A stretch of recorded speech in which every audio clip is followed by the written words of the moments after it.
When President Trump took questions from reporters with Poland's leader in Warsaw, it led to a new round of media bashing on foreign soil. Since you started the whole wrestling video thing, what are your thoughts about what has happened since then? I mean, CNN went after you and has threatened to expose the identity of a person they said was responsible for it. I'd like your thoughts on that. Yeah, I think what CNN did was unfortunate for them. NBC is equally as bad, despite the fact that I made them a fortune with The Apprentice, but they forgot that. But I will say that CNN has really taken it too seriously, and I think they've hurt themselves very badly, very, very badly. Joining us now to analyze the coverage, Ed Henry, Fox's chief national correspondent and author of 42 Faith, the rest of the Jackie Robinson story. Meghan McCain, a co-host of Outnumbered. And Mo Elleithee, former Democratic strategist, director of Georgetown University's Institute of Politics, and a Fox News contributor. Ed, you've traveled aboard with presidents. You've covered these sorts of things. Is there something unseemly about President Trump ripping CNN, no, I don't NBC think so. in a foreign capital? No, I think if he came out of nowhere and just said, oh, we're going to fake news, and he was asked a question. He answered it. And look at the track record over the last week, 2 weeks alone. How many stories CNN's either retracting or running from, people resigning. It wasn't just about this video, is my point. And so, you know, look, yeah, maybe there was a calmer point in American politics where presidents didn't beat up on the media quite this much. But you know what? I remember a time when I was overseas with President Bush, 43, President Obama, and mayors didn't go over there to the G20 summit and beat up on the president. Mayor de Blasio leaves New York City to say, I'm going to give an alternative view of what's going on, and sort of makes it like he's almost sympathizing with these resist Politics protests. has changed. What was he doing over there? Did the overseas venue for the president's criticism, and it was interesting the way he threw in The Apprentice, how can NBC criticize me? I gave them a hit show. Did that trouble you at all?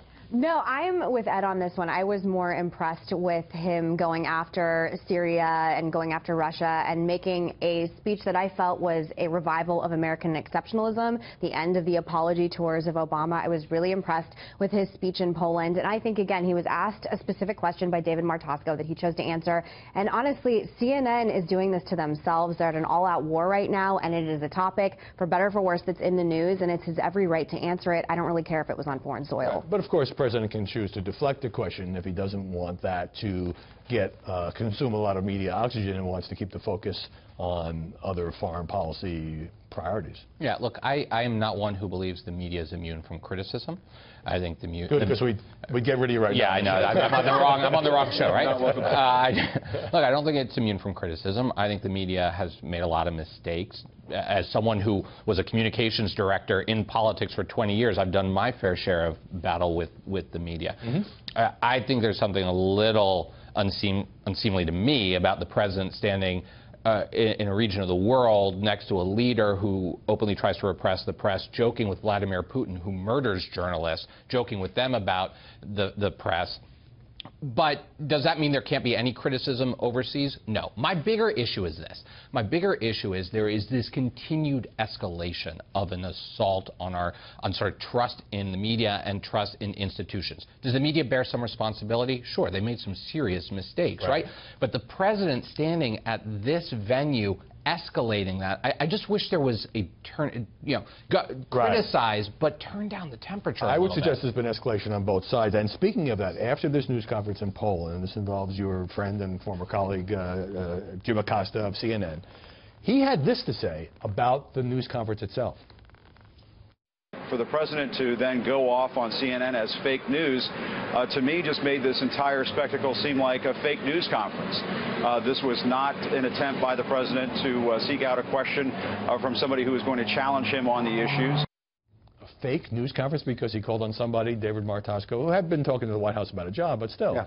Because that Acosta doesn't like a fake news conference. There's a CNN reporter right now, Jeff Zeleny, who I think was at the Chicago Tribune, and asked President Obama at the time, a few years back, what's enchanted you about the presidency, among other things. So was that a fake news conference? I mean, let's go back to the Obama. For presidents to call on reporters who might be sympathetic or friendly. President Obama didn't call on Fox all that often, sometimes. But we were talking about in the green room before this that Chris Cillizza put out a tweet this week saying, oh my God, oh my God, oh my God, in reference to the First Lady of Poland shaking our First Lady, Melania Trump's hand before President President Trump, literally 1 second difference between a handshake, and he was implying that she was, you know, snubbing President Trump, and that somehow she didn't want to shake his hand. It literally happened a second later. So when people are talking about fake news, you have a journalist for CNN that's implying that First Lady of another country refused to shake our president's hand. And how did you handle that on Twitter? I said that he sounded like, he said, oh my God, oh my God, oh my God. He sounded like a 12-year-old girl at a Justin Bieber concert.